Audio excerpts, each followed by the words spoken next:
Good morning again. Hope all is well. All you folks out there and the folks at home in TV land, lend me your ear.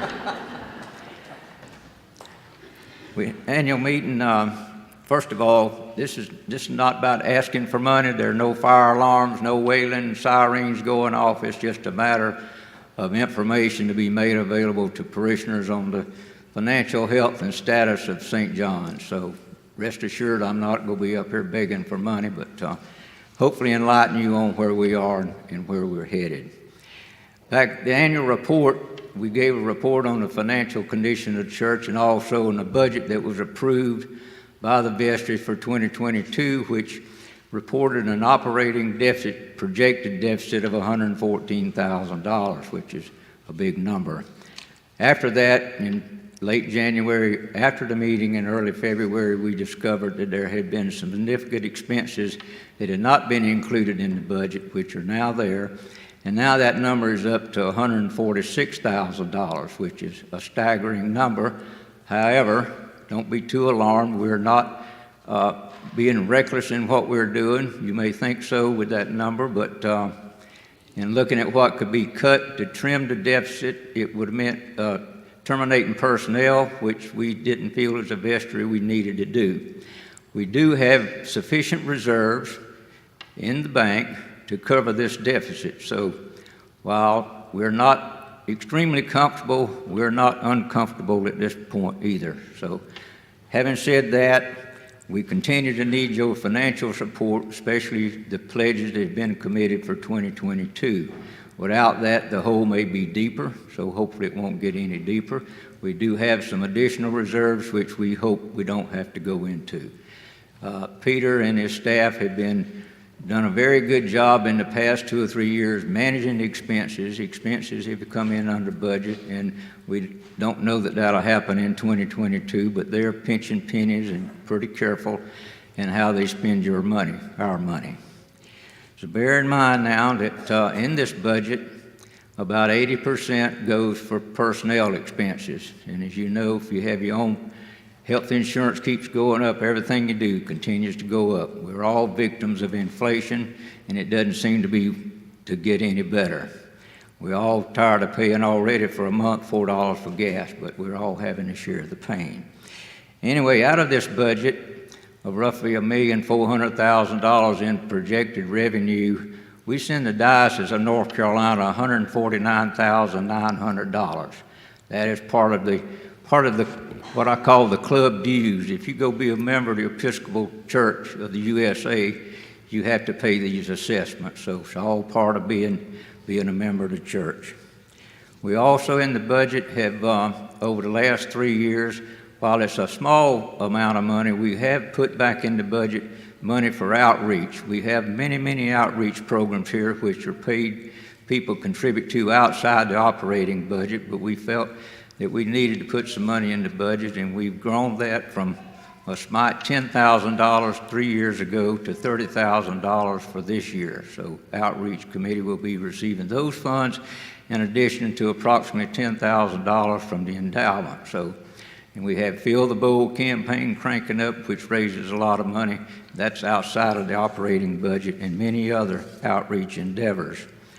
So that's pretty much the status of the church finances at this point. Like I say, we're solvent, we're not broke, but if we continue to receive your financial commitment, we should be here for a little bit longer. We're all stakeholders and we all have skin in the game, so if you want to see St. John's progress and be prosperous, then we need your continued support. On another note, the Rejuvenate campaign is drawing to a close. Three years ago, we got commitments for roughly $633,000 to do some very badly needed repairs on this building, which mostly have been done with assistance of Jeff and his staff here working together with outside contractors. We are now in the final phase. We have never obligated for an expense on this campaign that the money was not in the bank, so there was no hoping for. So when the money was there, we signed the contracts for work to be done. The windows were first, and they were done just before the pandemic shut down. So the lead was there, was deteriorating, and the stained glass was beginning to fall out, but thankfully now all that's been done. And many other projects which you can and can't see. The last major project is the roof. Every flat roof on this building property is being replaced. We have several flat roofs, which of course you can't see because they're flat. So anyway, the buildings, the roofs over the offices, on down through the breezeway, skip Tilson Hall, and go on to the parish hall. All those are flat roofs. You get a new skylight, which is cracked, so that's part of the new roofing deal. The contract for that is $260,000. Now, we spent many, many dollars over the years patching, so it was the decision of the vestry and the buildings committee at this time. We had the money available, so let's fix it like it should be. So it's all going to be new, but that won't guarantee there won't be leaks in the future, but Jesus Christ, we hope not. So if you see around, they've sucked all the rock off the roof. It's being spread around here to help with water remediation in other areas, but hopefully in about 4 to 6 weeks, we'll have a new roof. So we need rain, but not for after 6 weeks. So anyway, that work will be done. And there's also, we have a contingency. We have the money in the bank to pay for that. And back on Rejuvenate, we've received all the $633,000 commitments, but $10,000. And those people who owe that or have obligated for that continue to pay. So we have no reason to believe that those funds won't come in. And the contractor, we put a $20,000 contingency in the roofing contract for items that they can't see. And I think, hopefully with all their drilling and core samples that we don't have to use that. But we do have the money for that. So anyway, hopefully in about 6 weeks we'll have a new roof, and I think there's some plan for some drone flyover so y'all can see where your money's going. So anyway, that's about it from here. Brad mentioned about the visionary campaign. Again, it's a campaign that Peter's put together, a group of people who want to determine with your input on who St. John's is and who do we want to be and how do we want to be known in the Episcopal community and the community as a whole. So this is all about what you as parishioners want to see St. John's become.